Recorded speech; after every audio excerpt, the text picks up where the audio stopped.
I'm Dr. Michael Chi, and here is my presentation about adolescent sleep and cognition at the World Sleep Congress 2025 course on adolescent sleep. I advised for oral health, but the company had no influence on the content of this presentation. A talk about adolescent sleep typically begins with the reminder that adolescence is a time of rapid learning and brain development with several changes occurring in both the brain as well as social life, as well as it being a period of vulnerability and opportunity. It's usually pointed out that cortical thinning as a result of synaptic pruning occurs, and significant changes in the sleep macroarchitecture also occur. However, today's talk is tuned primarily for persons with a more practical bent and who are seeking an overview of the links between sleep and cognition across different cognitive domains, wondering how robust the evidence for this linkage is, and someone looking for gaps we need to fill in the next generation of studies. For more classic reviews about this topic, may I point you to works by Adriana Galvan, Leila Tarok, and even a piece that Michelle Short and myself composed some time ago.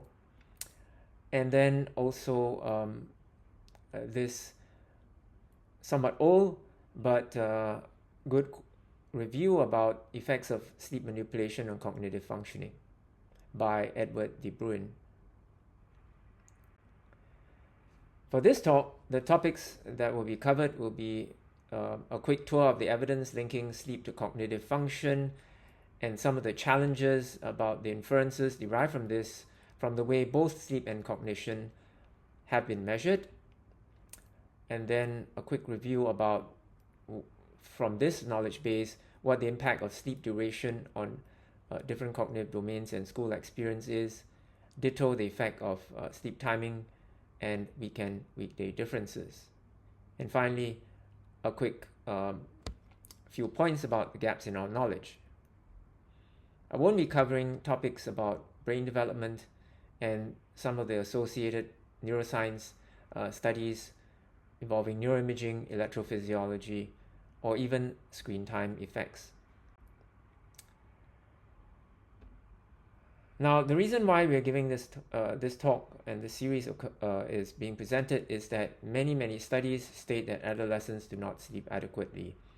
This is data from the Youth Risk Behavior Survey conducted in the US on high school students. It's a longitudinal study, and over a period of study over a decade, you can see that if 8 hours time in bed is the benchmark for adequate sleep, more than 60 to 70% of US adolescents are not getting that amount of sleep, and this seems to be worsening.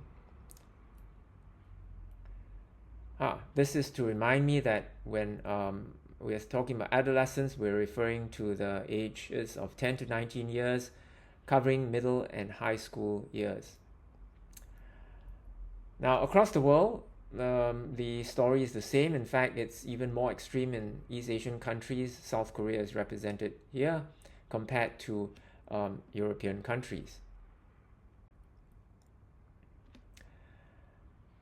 However, I'm going to present a reality check. Now, admittedly, this total sleep time data is from Oura Ring users who are adults. Adults do have kids, and you can see here that there are continental differences in the average sleep duration, and Asians generally sleep less than their counterparts in Europe and Oceania. Now, despite this, if we talk about sleep and cognition, the Asian students tend to top out on the PISA scores, which is a standardized test of academic achievement. So if you want to talk about the ultimate end result of cognition that many people care about, there doesn't seem to be such a strong relationship between sleep duration and cognition. Of course, this is confounded by many factors, and we'll talk about this shortly. So how much sleep is needed to optimize adolescent cognitive function? This is the quintessential question, and how do we determine this? Well, the lab method of doing this is to manipulate under controlled conditions sleep and observe cognition. So this can be studied under conditions of total sleep deprivation, sleep restriction to different levels over single nights or multiple nights. And one can also vary the sleep timing and duration in terms of across several nights, and then finally extend sleep over varying durations. But perhaps more ecologically valid is to observe cognition following natural sleep in real life, and this in red are the methods I hope will be more common in the future. Within observation of natural sleep in real life, one can compare nights within the same individual, nights between individuals, and then compare nights also with and without an intervention or manipulation. Sleep can be assessed through self-report, the most common modality, through parental reports for younger children, actigraphy, through increasingly wearable trackers, and then finally PSG. Sleep reports are easy to do, but PSG is very difficult. Then in terms of assessing cognition or behavior, one can again have self-reports, sleep satisfaction, alertness, motivation, stress, and so on. Conduct behavioral tests, which are of the common genre, like the PVT, the go, no-go, SPAN tests, working memory tasks, and such, or purpose-designed learning and memory tasks. Now, academic performance can also be determined through learning management systems, where you can track grades on quite a continuous basis. And also very important are psychological outcomes. I'm not going to mention neuroimaging and neurophysiology because I think these are more of experimental value.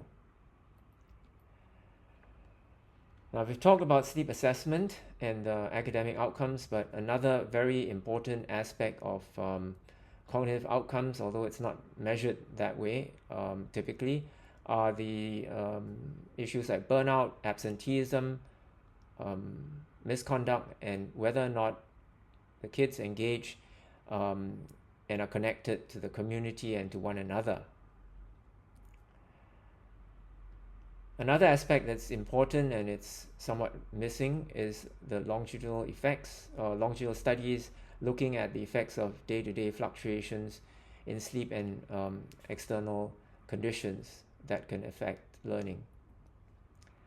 And lastly, the interactions, as well as bidirectional relationships, mediation relationships, moderator relationships. I'm going to belabor measurement because for reasons I'll explain, our inferences about associations are very strongly dependent on the quality of data we collect from the primary measures. Among the issues associated with self-reported sleep duration, which is by far the most commonly tool used to assess sleep, are social desirability bias, where persons tend to report what they think is a timing or a parameter that is wanted or acceptable to their peers or the community. There are systematic inaccuracies with sleep perception. Sleep latency tends to be overestimated. WASO, on the other hand, tends to be underestimated. There are also issues with recall. These are extremely problematic with parental reports. And of course, however, with kids, the recall issues might be less than for older persons. Then we miss out the description of sleep and their effects on during consequential periods such as exam periods or the differences observed in vacations, for example. And finally, in questionnaires, regularity is difficult and not impossible to properly assess. Now, here are some sleep norms that are published, and this is one from a group from New Zealand, Barbara Gallen, led this, and you can see that there is a decrease in time in bed and total sleep time.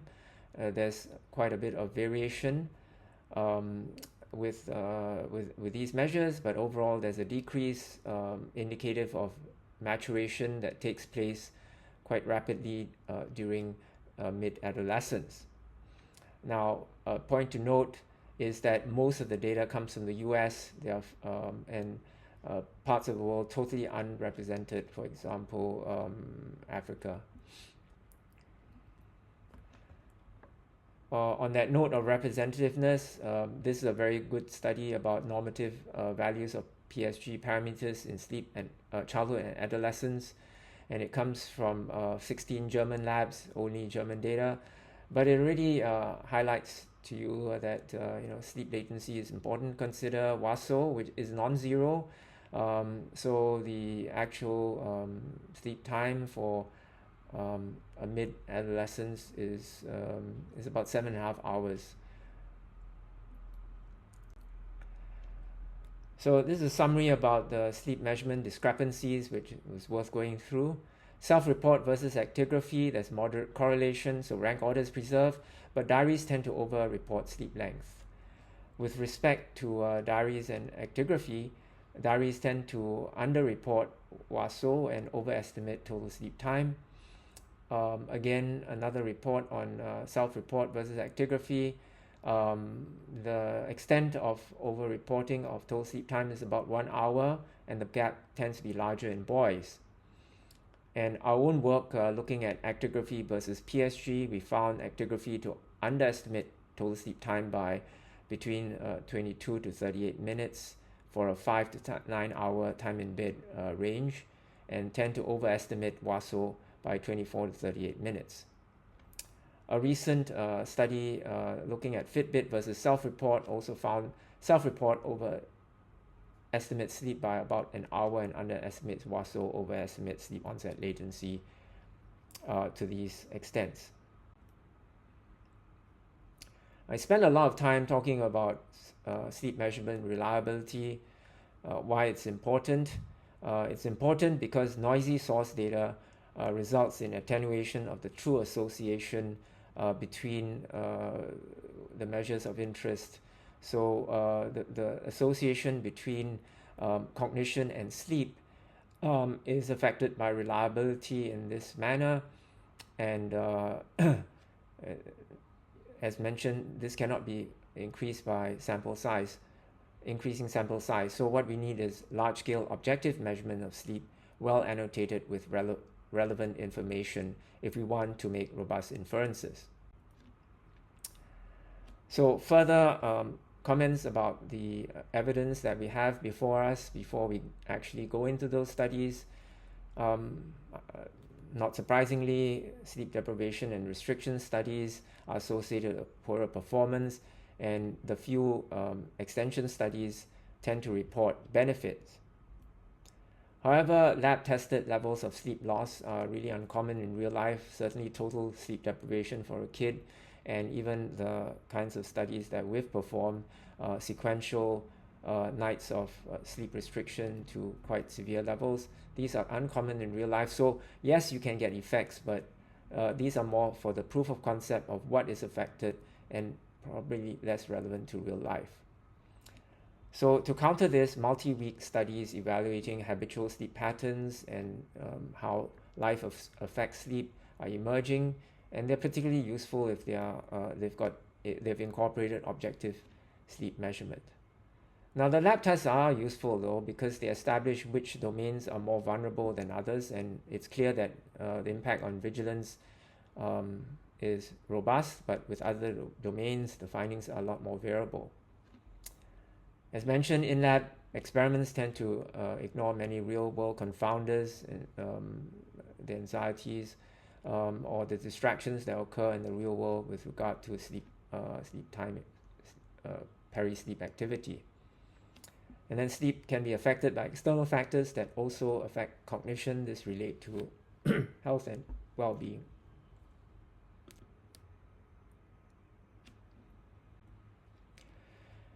Okay, the next point is that sleep is a multi-dimensional construct. The duration is the most studied, and we have a mixture of self-report as well as objective data. The other subjective dimensions are satisfaction and alertness. And then there's regularity, timing, and efficiency. Regularity and efficiency, you definitely need objective measures. Timing can be mentioned subjectively, but again, the issues reported, talked about earlier, apply. One of the most well-cited reviews, often cited reviews on the relationship between sleep duration and cognition was this work by De Bruin in 2017. So they reported 16 studies till that time, and they involve sleep restriction, deprivation, extension, or of sleep. The study also involved 5 cognitive domains. The review involved 5 cognitive domains: sustained attention and vigilance, executive function, working memory, decorative memory, and creative or abstract thinking. Overall, this review found small or no effects on adolescent cognitive functioning. Decrements in PVT was the most consistent finding. Sleep extension and sleep improvement were associated with better working memory, although this was based on limited data, and again, limited data suggesting sleep directly after learning improved memory consolidation. Other subsequent analyses of the effect of sleep duration and cognition showed different effect sizes. This was our analysis from the Short and Chi review, and like the De Bruin, sleepiness and PVT were the findings with the greatest effect size, and then the others, memory tasks and in particular working memory, executive function, had different levels from small to medium in effect size. Low in their review in just a few years earlier, a couple of years earlier, found similar findings. Effects of sustained attention was robust, and sleep memory, it was smaller, but quite consistent. But with multitask and decision making, you can see that the effects might be present, but they are a lot more heterogeneous across studies. They also performed a model that indicated that, unsurprisingly, with more severe levels of sleep restriction, as well as for a longer period, you expect greater decrements in cognitive performance. An important point they raised, and related to what I've been saying about measurement and the satisfaction of measurement, relatively many studies had low levels of study quality. To try to address the issues of standardized testing and good sleep measurement, our group conducted the Need for Sleep series of studies over a period of 5 years. These are lab studies involving graded amounts of time in bed over simulated school weeks. The graded amounts range from 5 to 9 hours, 55 to 57 adolescents each study. We had PSG and actigraphy for sleep verification, multiple cognitive tests. The PSG data is lodged in the NSRR, and I plead with listeners to use it for more than just training of automated sleep classifiers. You can also look up the websites and for what the description of these studies, their works, and where the data sites are. The key findings of this study is that successive effects of multiple nights of sleep restriction result in cumulative accumulation of lapses that incompletely recover after a simulated weekend, and the lapses are compounded following a second exposure to sleep restriction of 5 hours time in bed. With 6.5 hours time in bed provision, which many of our high school students say they sleep, you actually have very similar performance to the 5 hours time in bed, only showing a difference in the second week. 8 hours of sleep opportunity suffices for vigilance, and it's not significantly different from 9 hours. And a point to take away from this slide is that 1.5 hours more sleep, the benefit of that depends on where you started. If it's from 5 to 6.5, you're still inadequate. But it's from 6.5 to 8 hours time in bed, it's a world of difference. Here, it's with 8 hours, it's adequate. Another point we made in those studies that naps can make a difference. Admittedly, these are very long naps, which we don't currently recommend. But you can see with 5+, if you're in a short sleep budget, naps can make that huge difference. For more about naps, you can please attend Ruth Leong's session on Wednesday in the morning. Now, an impressive demonstration of how we can compensate for sleep deprivation in performance of complex activities is seen in this publication, which really should get more love. It's impressive work involving 40 players of this game, e-game called Rocket League, and which is subscribed by about 90 million players around the world. This study was conducted in a contest where participants could be observed over a 2-week period. The 40 participants were divided into two groups, the control group and the sleep-deprived group, who during the test day underwent preceding the test day underwent 29 hours of total sleep deprivation. Now, when the subsets of the two groups, the sleep deprivation group and the control group, were pitted against one another in an e-game battle, they didn't know if the TSD group person was sleep deprived or not, because this was nicely randomized. The researchers were very careful to match the players for ranking, so there were lower ranked players as well as higher ranked players, and they were also matched in terms of their hours of experience playing this game. Impressively, they also matched the participants who were pitted against one another according to their sleep timing. Now, what's impressive is that they had a mixture of, the researchers, a mixture of standardized cognitive tests as well as gameplay. And under the control conditions, the two groups were matched in the PVT performance, while when sleep deprived, of course the experimental condition, the sleep deprived persons showed more lapses. Perhaps the most impressive result, and the one you're going to take away, is that when the experimental group that underwent sleep deprivation was compared to their control group, or their baseline performance, there was similar levels of performance. So there's no degradation of this complex task performance along multiple dimensions when the participants were sleep deprived. And this speaks to the ability of some people, at least, to conduct complex cognitive tasks under at least one night of total sleep deprivation. So talking about sleep deprivation, one thing that happens with school-age persons is that they tend to sleep later.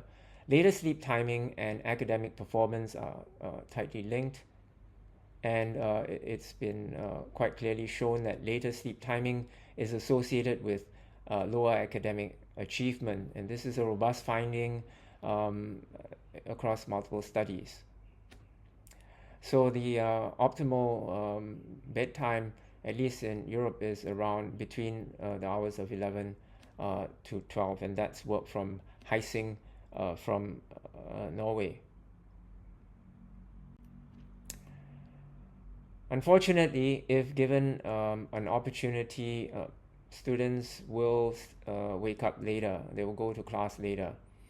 and this is the way this is the preferred course of action to take to get more sleep. So it's a slightly older group, but I think the younger ones still fit in the adolescent bracket.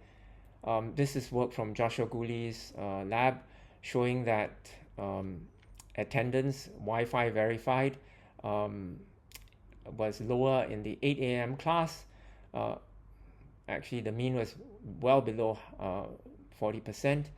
The attendance in the morning 8 a.m. class is really low compared to later, and I think you start getting decent class attendance once you broach 10 a.m. In a sort of follow-up study, my group evaluated over 638 freshmen who were fresh out of high school, so they were used to getting up at 7:30 in the morning. Before 7:30 to get to school, because school starts at 7:30 in the morning. And what we found was that bedtimes are consistently late across weekdays and weekends, but that wake times progressively got later, and this is because the undergraduates realized that in university or college, the lectures in the morning are pre-recorded, so they can attend those at their leisure without missing out on academic development. But as a result, they end up sleeping more, and this is we showed that they were skipping. This is the evidence that they were skipping morning class. This is the amount of time the participants woke up before class start, and you can see that 8 a.m. very few participants.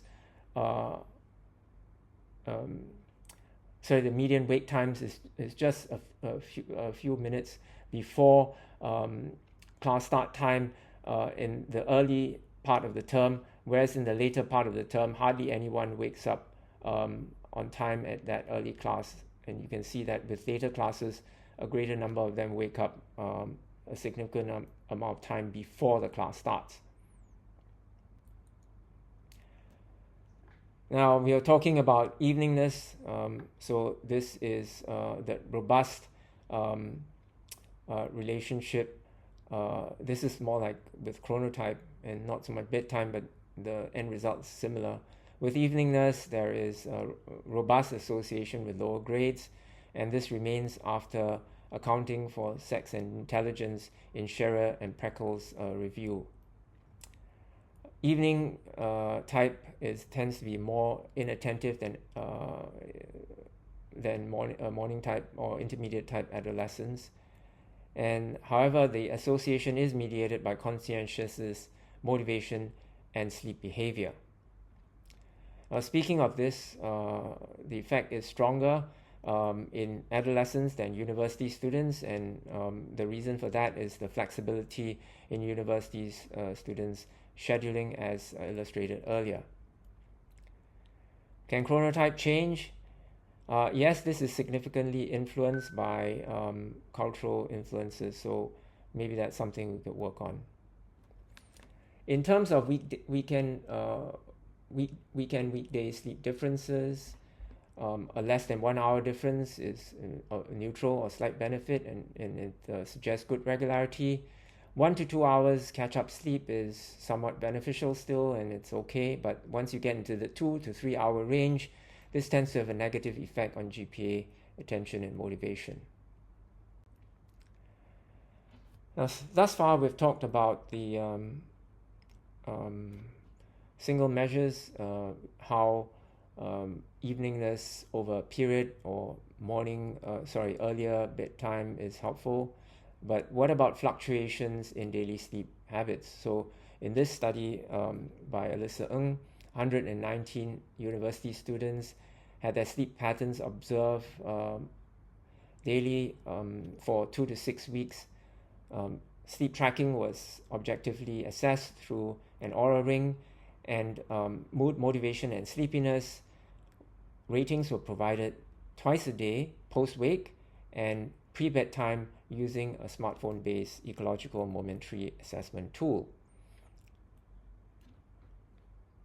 The key finding was that longer nocturnal sleep relative to that individual's habitual sleep duration had a positive effect on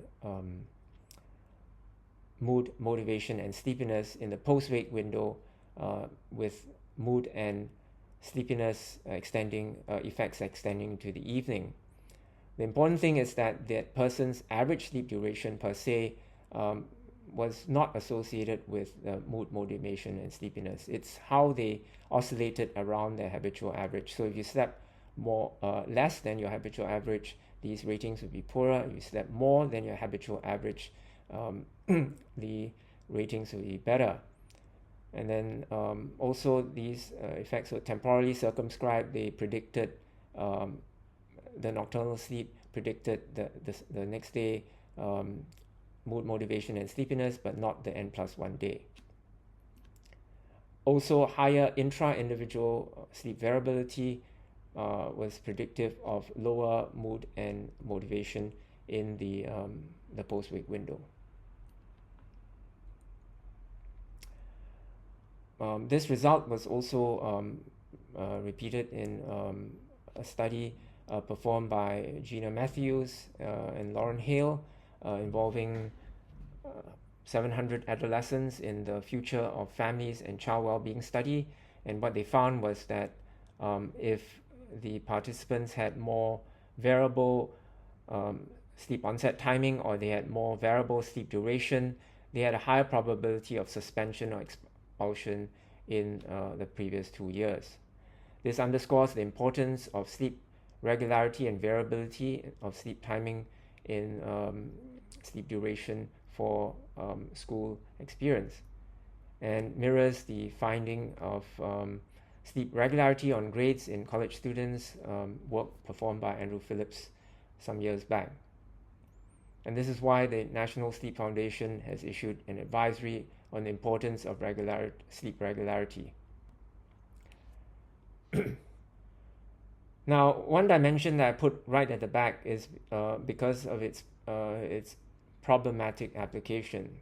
I would strongly suggest this term sleep quality, which is an unstandardized term which refers to subjective only or a mix of subjective and objective markers, be expunged from our usage. Now, sleep quality can mean a mixture of sleep onset latency, nighttime awakenings, or WASO, sleep efficiency, self-rated sleep quality, and a mixture of environmental and behavioral factors. A recent work by Tang et al. Found that when looking at the association between actigraphically derived sleep variables and subjective ratings, there was a small effect for most of them except for sleep onset timing. So the point that these metrics were rarely associated with next day sleep quality ratings. I think another key finding was that no metrics were linked to adolescents' next day perceptions of sleep sufficiency. Now, looking at the effects of sleep quality on cognitive performance, the data is very difficult to parse because the cognitive measures are also heterogeneous, especially when tied to grades. Grades are influenced by many external factors, for example, teaching quality, socioeconomic background, and parental involvement. And then it's no surprise that in meta-analysis of the link between sleep quality and grades, this effect is weaker than from cognitive performance, which is already quite small. And for reviews, you can look at these articles.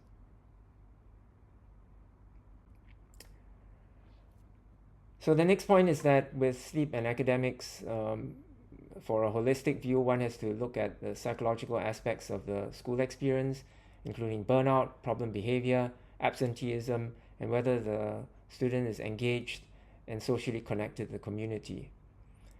In general, it's found, and this is a nice review by Baccaro, finding that better sleep can improve the school experience, and she made a call for structural policies that can help achieve better sleep. There's no escaping the interaction between sleep as well as mental health, and mental health affects learning. And this is a nice review again from Valeria Baccaro about that interrelationship. I mean, no kid who is this grumpy is ready to learn after all, isn't it? So to summarize the issues making translation into practice challenging with regard to the data on sleep and cognition in adolescents is that sleep is mostly assessed with self-reports, or actigraphy, which is the objective measure, is less used, PSG use is rare.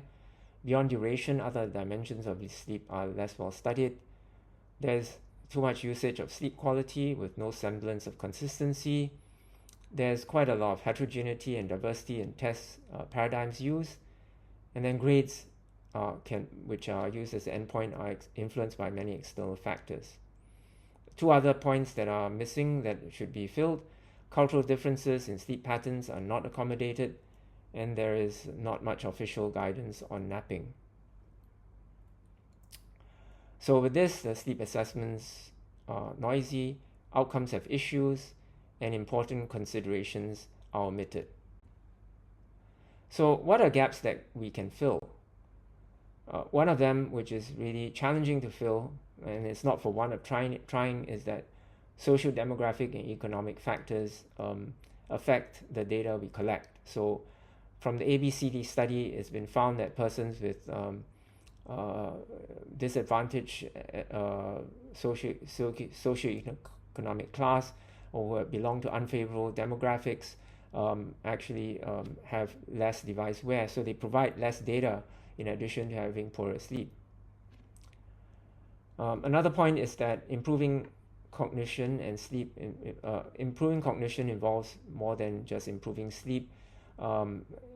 Improving movement is important, and the Canadians are quite up there in integrating sleep movement guidelines. In ABCD, there was a study on the effect of number of guidelines met, and the more guidelines met, there's better cognition, and of these, the most important pair of conditions we met is sleep and screen time. And finally, for better data representation around the world, it's important to just go and collect data.